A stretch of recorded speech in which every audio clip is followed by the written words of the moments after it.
Olá pessoal, eu resolvi gravar nossa aula para aqueles alunos que perderam nosso encontro pelo Google Meet. Então, para não ficarem perdidos aí no conteúdo, eu vou resumir aí ao máximo, tá? Continuando a nossa primeira aula sobre o segundo ano, vamos falar hoje sobre taxonomia. A taxonomia é a ciência que nomeia os seres vivos, é a ciência que dá nome. Toda espécie ela tem o seu nome específico, só dela, né?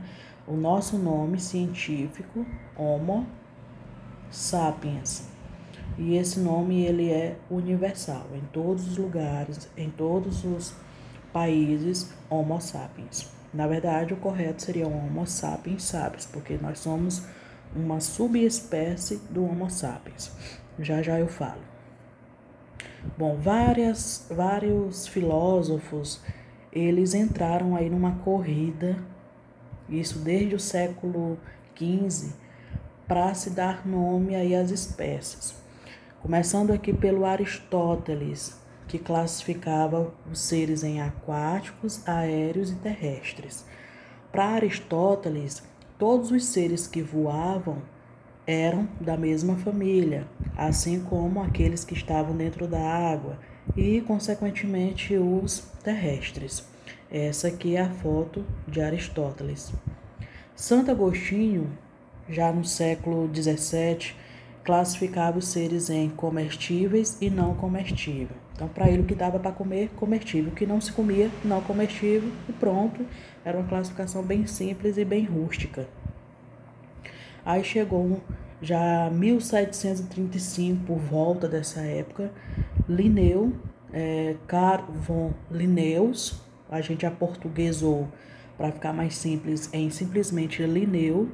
Ele organizou o estudo das espécies de acordo com as características anatômicas.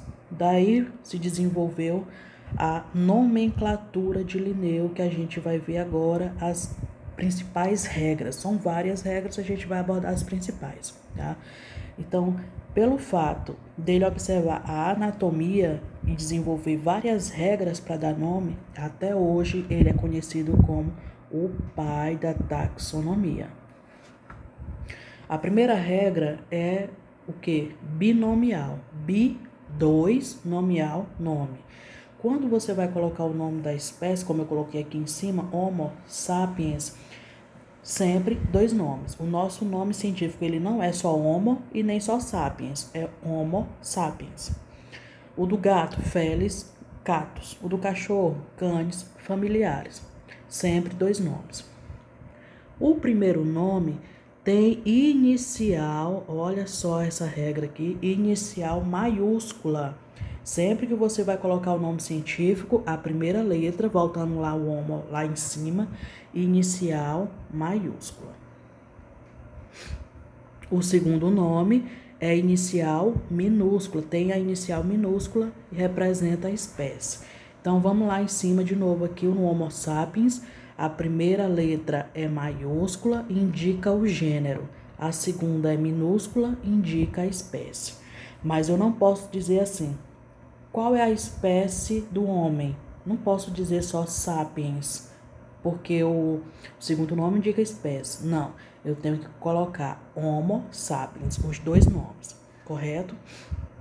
Voltando aqui novamente, ó, aqui embaixo, aqui onde está indicando a seta, Crótalos terríficos é o nome da cascavel. Olha como é aqui a primeira palavra, letra maiúscula. A segunda, letra minúscula. É regra. A primeira palavra indica o gênero e a segunda indica a espécie. Quarta regra, a palavra deve ser escrita em latim. O latim é uma linguagem morta. Então, se é morta, ela não pode sofrer mais nenhuma alteração, tá? Então, ficou aí universal que o latim é a língua utilizada para se dar nome às espécies. A palavra ela deve vir destacada do texto. Como ela vem destacada? Olha, como eu estou utilizando o computador, eu tenho várias formas para destacar uma palavra. Eu posso colocar um sublinhado embaixo, ou eu posso colocar em negrito, né? Quando ela está mais escura, ou eu posso deitar essa palavra, colocar em itálico, alterar a cor da letra, tá?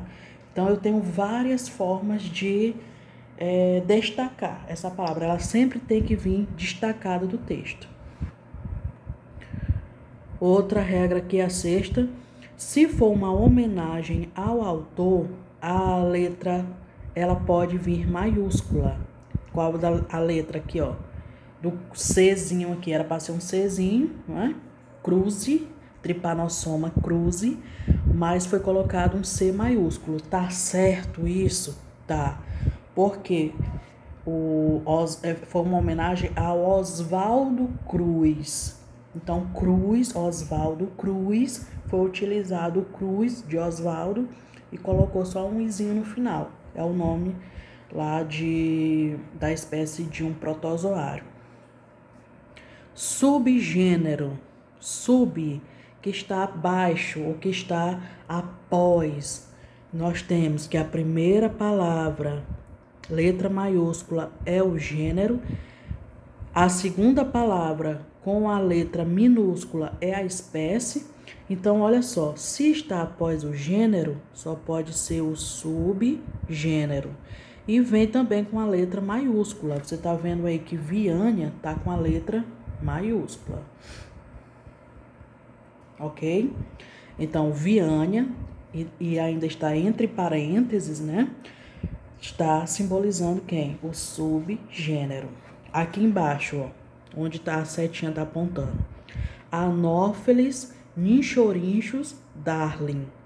Anopheles está com A maiúsculo, correto, é o gênero. Darling está com o D minúsculo, representa a espécie.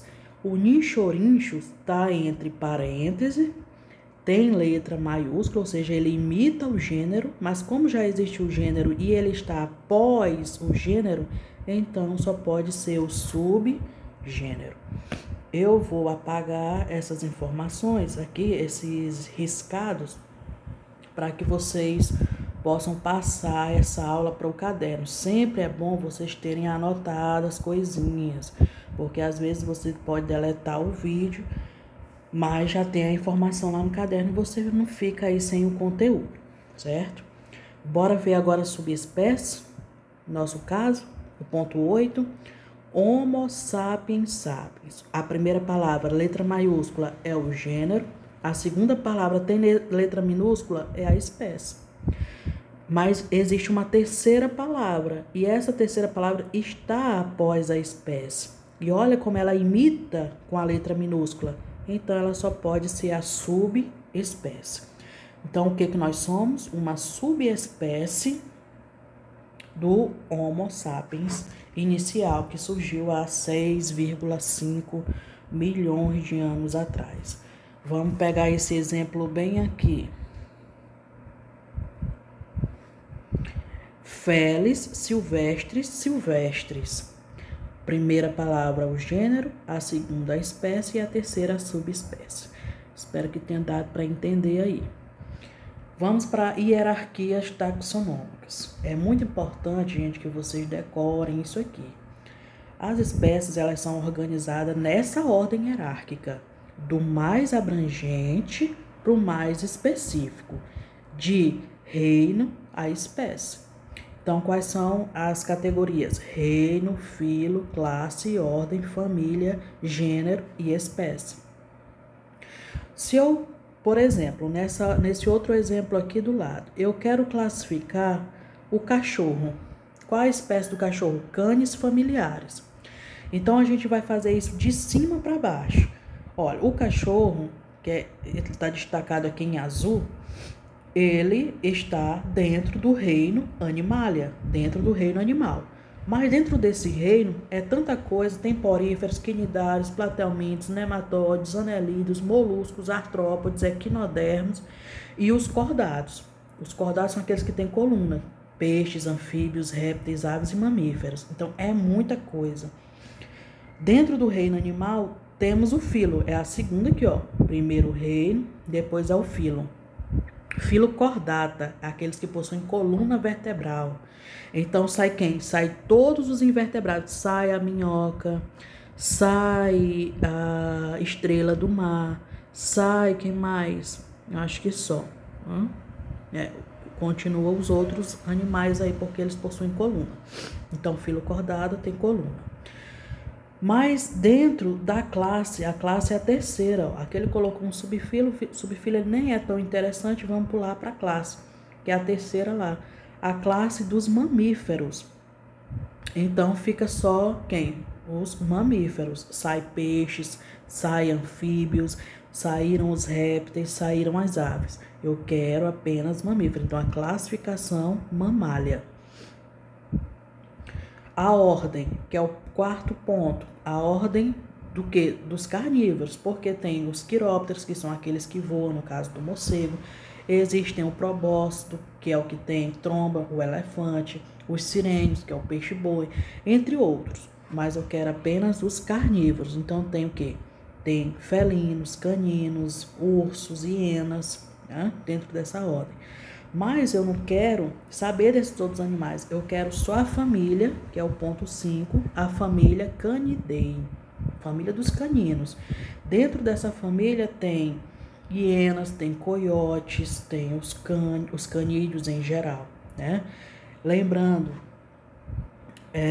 esse tópicozinho aqui de família, desinência para família aqui embaixo, ó, desinência de família sempre termina com o ID. Nós vamos ver agora o ponto 6, gênero. Ponto 6. No gênero, gênero Canis. Aqui embaixo eu coloquei os principais gêneros de Canis. Canis latrans, que é coiote. Canis lupus para lobo. E canis familiares para o cachorro. Então, vocês estão observando que são animais bem semelhantes. Por isso, eles estão no mesmo gênero. Mas observe que o nome da espécie é bem diferente, tá?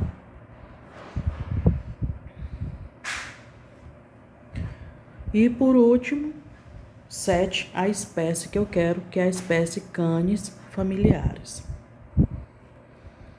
Conceito de espécie, que representa espécie. São indivíduos semelhantes, capazes de cruzar entre si e produzir descendência fértil. Se você observar o elefante macho com a elefante fêmea, vai dar o filhotinho lá da mesma espécie. Assim como entre os felinos, o leão, a leoa, nós temos os filhotinhos. Futuramente, esses filhotes, eles vão ser capazes de produzir descendentes. Então, a gente pode afirmar que leão e leoa são da mesma espécie, tá? É diferente do caso do tigre e da leoa. No cruzamento do tigre e a leoa, nasce o liger ou tiger. A gente pronuncia tiger. Olha como esse bicho é diferente, né? Esse híbrido aqui, que é essa mistura entre espécies, é estéril. Então, ele não procria. E se não procria, é porque tigre é de uma espécie e leoa é de outra espécie. A gente só pode dizer que o indivíduo pertence à mesma espécie se esse descendente gerar futuramente novos descendentes. Um exemplo é o jumento e a égua. Desse cruzamento nasce o burro ou mula, mas o burro ou mula é estéril. Então, porque jumento é de uma espécie, a égua é de outra. Nós temos aqui, por exemplo, ó, jumento e égua, o burro. O cavalo e a jumenta, o bardoto. Também é um híbrido infértil, né? Não é fértil. A zebra mais o cavalo, temos aí o zebroide, que também é estéril. Vamos só ver um vídeo aí resumido. E hoje vamos falar sobre a classificação dos seres vivos. Para vocês entenderem melhor, imagine se em um supermercado os produtos fossem colocados nas prateleiras sem nenhuma organização. Quanto tempo será que demoraria para ser encontrado um produto específico dentro desse supermercado? Exatamente por isso que em um supermercado os produtos são classificados de acordo com sua categoria e utilidade.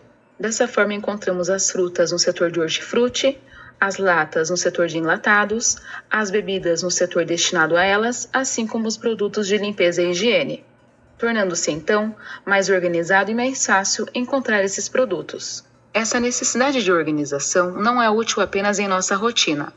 Ao longo do tempo, estudiosos também sentiram a necessidade de organizar a grande quantidade e diversidade de seres vivos na natureza, para assim facilitar seu estudo. Desse modo, os seres vivos são organizados e classificados em categorias. Essa classificação segue um sistema definido pelo naturalista Carl von Linné, ou simplesmente Carlos Linneu, que dedicou seu estudo dos seres vivos e elaborou um sistema para classificar os seres vivos que é utilizado até os dias atuais. As categorias taxonômicas desse sistema vão das mais abrangentes para as menos abrangentes, que são reino, filo, classe, ordem, família, gênero, espécie, onde espécie é um grupo de indivíduos capaz de se reproduzir entre si, resultando em descendentes também aptos para a reprodução. Deu para perceber então que conforme vamos passando para a próxima categoria taxonômica, a quantidade de seres vivos nessa categoria vai reduzindo, tornando-se menos abrangente até chegar em apenas uma espécie? O quê? Achou complicado? Calma que tem dica para você guardar a ordem da sequência das categorias taxonômicas. É só você se lembrar da palavrinha reficofage. Fácil agora, né? Além das categorias taxonômicas, Linneu determinou também as regras para nomear os seres vivos. De acordo com essas regras da nomenclatura científica, cada espécie recebe apenas um nome, que é válido no mundo todo, evitando-se assim que cada país fale do mesmo ser vivo, mas com idiomas diferentes.